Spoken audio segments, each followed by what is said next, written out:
warahmatullahi wabarakatuh. Kami ingin mempresentasikan tentang evaluasi sistem informasi elektronik Daily Report pada kampus XYZ dengan menggunakan framework COBIT 5. Saya dengan Muhammad Rizal Yamin. Nama saya Fitriani. Dan saya Afif Khairul Abdi. Baik, kita langsung masuk ke materinya aja. Di sini ada abstrak. Nah, kenapa kita abstraknya? Universitas XYZ adalah salah satu universitas swasta yang berada di kota Jakarta yang sudah mengaplikasikan EDPR untuk pengelolaan bidang informasi dan produktivitas kinerja karyawan. Nah, di sini kita menggunakan nama Universitas XYZ karena datanya ini bersifat pribadi dan kampusnya juga tidak mengizinkan kita untuk menyebutkan nama kampusnya. Dari 2017 sampai saat ini belum dilaksanakan tindakan monitoring dan evaluasi sehingga pencapaian tujuan belum diketahui oleh instansi serta kendala pada kinerja EDPR. Berdasarkan hal tersebut, perlu dilaksanakan evaluasi. Di dalam audit ini, peneliti menggunakan kapabilitas model sebagai alat ukur terhadap jawaban dari responden kuesioner berdasarkan framework COBIT 5 domain MEA sebagai pedomannya. Responden yang terlibat antara lain ada Kabit non-akademik, Kasubit SDM, Kabit PLPTD, KSITI, dan staf yang kesehariannya secara langsung mengoperasikan EDPR. Berdasarkan hasil dari rekapitulasi jawaban responden, maka diperoleh nilai tingkat kapabilitas sebesar 3,53 pada range 0 sampai 5. Agar instansi memperoleh hasil yang diinginkan, maka dari peneliti memberikan beberapa masukan untuk meningkatkan kinerja EDPR, serta sebagai pedoman instansi untuk melakukan perbaikan kinerja EDPR di universitas tersebut. Bahan dan metodenya, yang pertama ada COBIT 5, memiliki keunggulan di dalam menganalisis proses IT yang sedang berjalan pada sebuah perusahaan. Tidak hanya itu, dalam penelitian bahwa COBIT 5 juga dapat menganalisis sumber daya organisasi tersebut.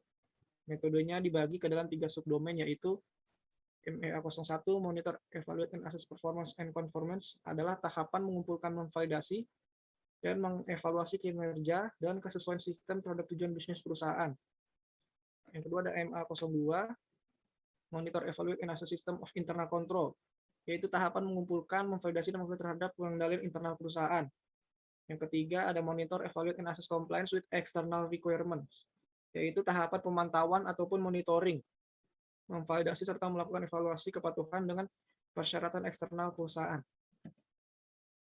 Pada pelaksanaan evaluasi ini, peneliti menggunakan framework COBIT 5 ME Monitor, Evaluate, and Access, khususnya subdomain 01 dan 02 untuk pedomannya. Untuk selanjutnya akan dijelaskan oleh rekan saya, Fitriani.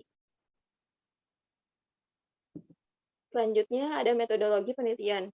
Jenis penelitian yang kami gunakan ini melalui pendekatan analisis kesenjangan atau gap analysis antara kondisi sistem saat ini dengan kondisi yang diharapkan studi, dengan melakukan wawancara pada stakeholder dan pengamatan di lapangan.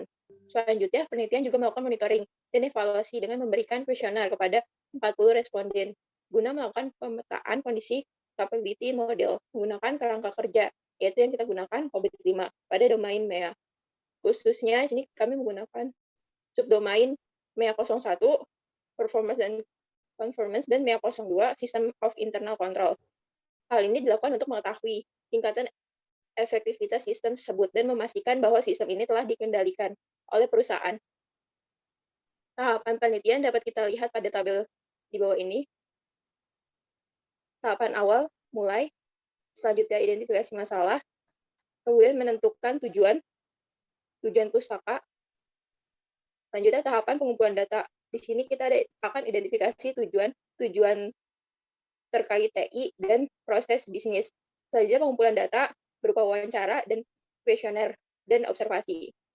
Selanjutnya ada tahapan analisis data. Di sini kami pengolahan data, kemudian rekomendasi dan perbaikan. Yang terakhir ada tahapan kesimpulan dan saran. Selanjutnya ada hasil dan pembahasan. Dalam penelitian ini, penelitian menggunakan COBIT level 5 sebagai alat ukur terhadap jawaban responden dari kuesioner yang dibuat. Berdasarkan kerangka kerja, COBIT 5 kuesioner ini berisi pernyataan-pernyataan berdasarkan MEAN.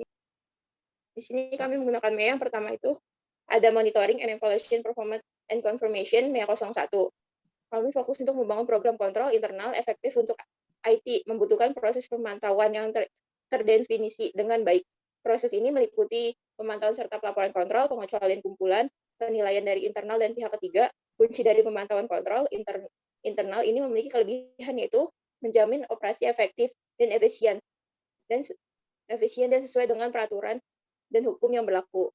Pada proses ini juga berisi pernyataan mengenai proses-proses berkaitan dengan kegiatan pengawasan evaluasi kerja sistem EDPR, yaitu tentang bagaimana kegiatan monitoring ini dilakukan dan bagaimana dari monitoring itu ditindaklanjutkan. Pada proses ini terdiri dari 5 pernyataan.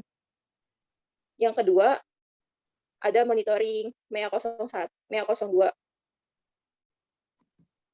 Ini fokus pada peningkatan TI, pengendalian lingkungan, dan kerangka kontrol untuk memenuhi tujuan organisasi. Pada proses ini berisi tentang pernyataan mengenai proses-proses berkaitan dengan kegiatan pengawasan sistem pengendalian internal, yaitu tentang bagaimana kegiatan monitoring sistem tersebut diawasi serta dinilai keefektivitasnya. Pada proses ini juga terdiri dari 8 pernyataan. Next. Selanjutnya akan dijelaskan oleh rekan saya, Afif Khairul Abdi. Baik, terima kasih Saudari Fitriani. Baik, akan kita lihat pada hasil rekapitulasi dari responden, dapat kita lihat pada tabel berikut. Pada MEA 01 dari subproses MEA 1 sampai MEA 5 secara keseluruhan, dapat kita lihat rata-ratanya itu 3,53, mana yang nilai terendahnya terdapat pada MEA 1 subdomain proses 4, yaitu 3,075. Sementara untuk MEA 02 dapat kita lihat nilai rata-ratanya yaitu 3,292, yang mana nilai terendahnya yaitu pada MEA 2/6 yaitu 3,075. Dengan nilai proses ini lihat pada tabel berikut. MEA 1 yaitu sasaran dan metrik disetujui dari pemangku kepentingan.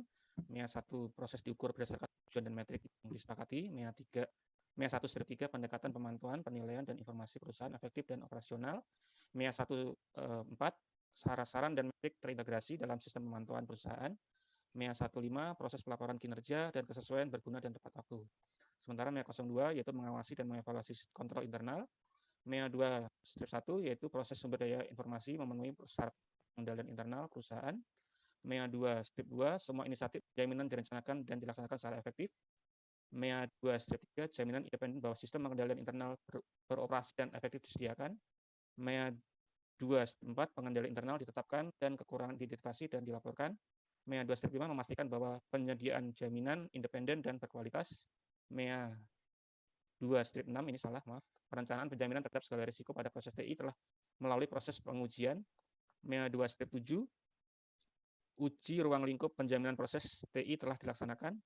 MEA 2/8 menjalankan inisiatif penjaminan yang direncanakan dan dilaporkan. Pada kondisi ini dapat lihat grafik hasil pengukuran level kapabilitas proses evaluasi EDPR menggunakan kerangka kerja COVID-5 pada kampus EGZ, yang mana pada MEA 01 monitor and evaluate performance and conformance, kita lihat kondisi saat ini rata-rata per proses yaitu 3,53, yaitu tingkat model capability-nya pada predictable proses, yaitu di skor 4.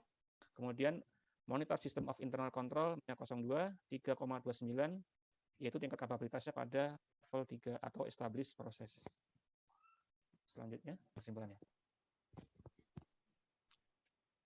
Oke, secara keseluruhan dapat kita simpulkan bahwa berdasarkan penelitian yang telah dilakukan mengenai tingkat kematangan teknologi yang telah ditetapkan di kampus EGZ, secara keseluruhan berada pada level 3,4, yaitu established process dengan nilai 3,4 dari skala 4.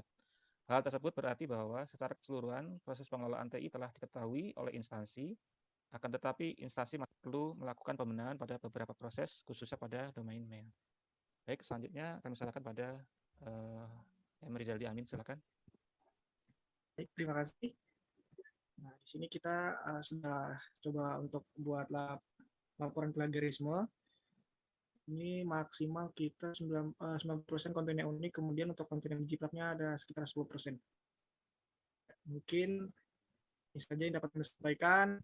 Mungkin kalau ada pertanyaan boleh chat aja di kolom komentar. Terima kasih. Wassalamualaikum warahmatullahi wabarakatuh. Waalaikumsalam warahmatullahi wabarakatuh.